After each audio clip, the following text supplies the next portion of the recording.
Erev Shabbos, Asara B'Tevis. It's a fast day today, although we hope that it will be a very short one.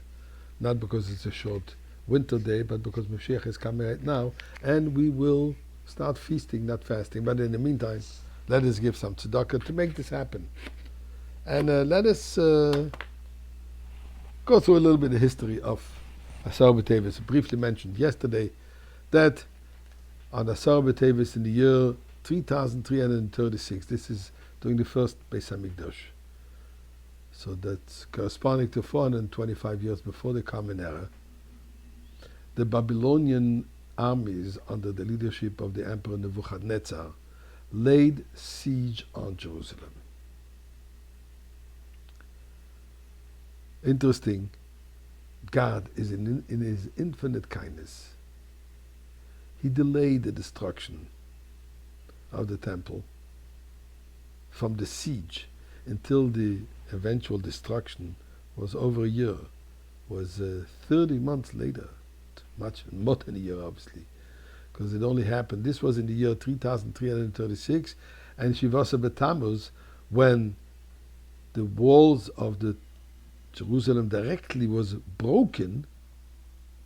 This was in the year 3338, and then was Tisha B'Av 3 weeks later, when the destruction, the burning of the temple.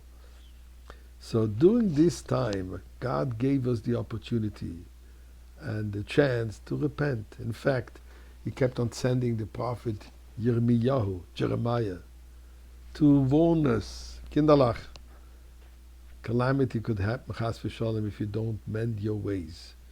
But unfortunately, we were stubborn. Not only didn't we heed the call of the prophet, but we even imprisoned him.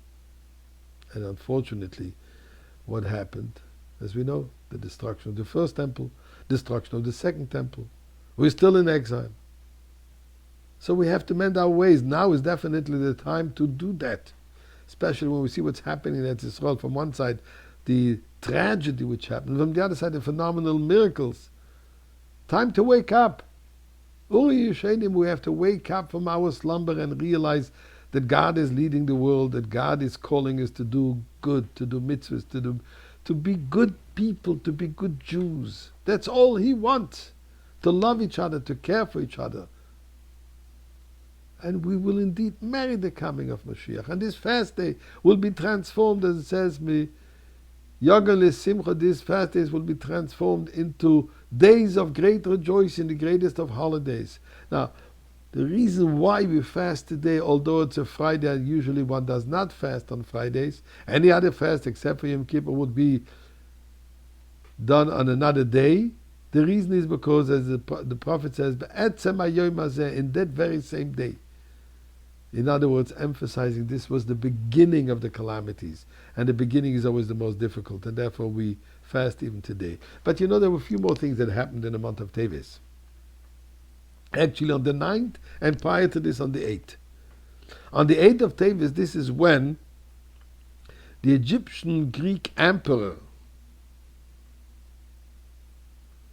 Ptolemy, he gathered 72 Torah sages and forced them to translate the Torah into Greek. And the Chachamim looked at this as a calamity. The Chachamim looked at this as a disaster, similar even to the golden calf. Because this opened up the